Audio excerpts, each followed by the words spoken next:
Bonsoir à tous. À la une de l'actualité ce soir, l'alerte aux intempéries en Corse. De très fortes précipitations s'abattent sur l'île depuis ce matin.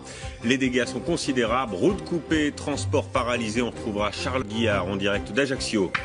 D'abord donc cette alerte aux intempéries en Corse. Des pluies torrentielles et des vents violents balayent l'île depuis ce matin ainsi que le sud de la France. Les transports sont totalement paralysés. Les enfants sont restés confinés une partie de la journée dans les écoles. Les images, c'est avec Stéphanie Pérez.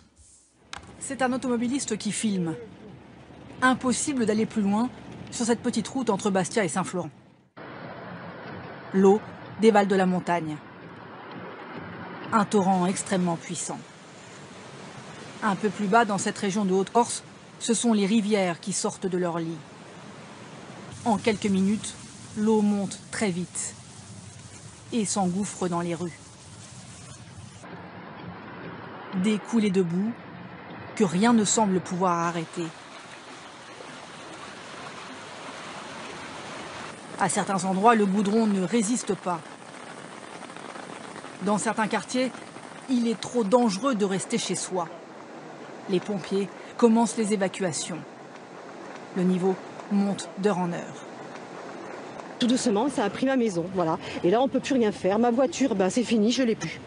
Voilà, tout va bien. À San Lorenzo, le cours d'eau est devenu un fleuve qui recrache des vagues de boue et des débris sur le pont de pierre. Ici à Borgo, près d'1 mètre, une vingtaine de personnes de ce quartier doivent être évacuées. Ce couple n'a pas eu le temps d'emporter la moindre affaire. Ils sortent de chez eux pieds nus. Un peu plus loin, une autre évacuation dans ce lotissement à peine achevée. C'est avec des planches entre les bâtiments que les pompiers mettent les habitants à l'abri. Dans cette famille, un bébé de quelques mois seulement, qui va rapidement être mis au chaud. La situation risque de s'aggraver cette nuit, mais ces habitants restent très calmes. On a entendu taper à la porte, il fallait évacuer. Voilà. L'eau commence à rentrer dans les maisons et puis... mais voilà, les choses se passent calmement, mais on subit. De nombreux automobilistes se sont retrouvés pris au piège. Avec un ami, on vient de sortir une pauvre dame d'une mauvaise passe. Elle a voulu passer donc au-dessus un éboulement de boue. Du côté de Sartène, on se prépare à une longue nuit. Les précipitations devraient redoubler. Les commerçants et les habitants ont protégé ce qu'ils pouvaient. Ils passeront la nuit à l'abri. Et à Furiani, c'est un centre commercial qui a été envahi par les eaux. Il a été évacué en urgence. Les clients ont été pris de court. Heureusement, il n'y a aucun blessé. Clément Le Goff avec Diane Schlinger. Près du stade de Furiani, il est 10h15 ce matin et l'eau monte tout autour du centre commercial. À l'intérieur du supermarché, l'alarme résonne. Il faut évacuer. On peut pas, c'est tout inondé. Une employée de rayon filme. Faut laisser les courses. À cet instant, le magasin est encore au sec.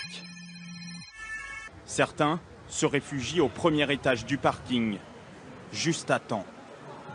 Car l'eau boueuse monte brutalement, emportant même les voitures. Et c'est un torrent qui menace désormais les boutiques et les clients. Lorsque les pompiers arrivent sur place, ils croisent des naufragés. Ce groupe quitte la zone à pied. Toutes les routes sont bloquées. Et on ne distingue même plus ce tunnel. C'est grâce à un char que les secours accèdent au plus grand magasin. Devant des employés incrédules. Un peu plus loin, dans la grande surface, l'eau redescend enfin. Oh mon Dieu. Mais à l'intérieur, la galerie marchande, les rayons sont dévastés. Près des caisses, des dizaines de produits flottent dans la boue. Beaucoup de dégâts, mais le supermarché de Furiani a été évacué juste à temps. Personne n'a été blessé. Bonsoir Charlotte Gillard, on vous retrouve en direct d'Ajaccio. Quelle situation ce soir? Les intempéries vont-elles se poursuivre toute la nuit? Et effectivement, et d'ailleurs en Haute-Corse, on s'attend à une soirée particulièrement agitée puisqu'en plus de ces fortes pluies, s'ajoutent des rafales de vent particulièrement importantes jusqu'à 130 km/h. Sur le littoral également, une houle très importante, des vagues jusqu'à 4 mètres de haut. En conséquence, les autorités recommandent la plus grande vigilance ce soir. Rester au maximum confiné chez soi, éviter de prendre la route pour éviter tout risque d'accident. Quant au sud de la Corse, eh bien, les précipitations risquent d'être très importantes. Certains cours d'eau menacent déjà de déborder. Et pour cette raison, de nombreuses zones inondables ont d'ores et déjà été évacuées. Le maître mot ce soir reste la prudence. Ouais, prudence en Corse. Merci Charlotte pour ces précisions. Des intempéries qui ont également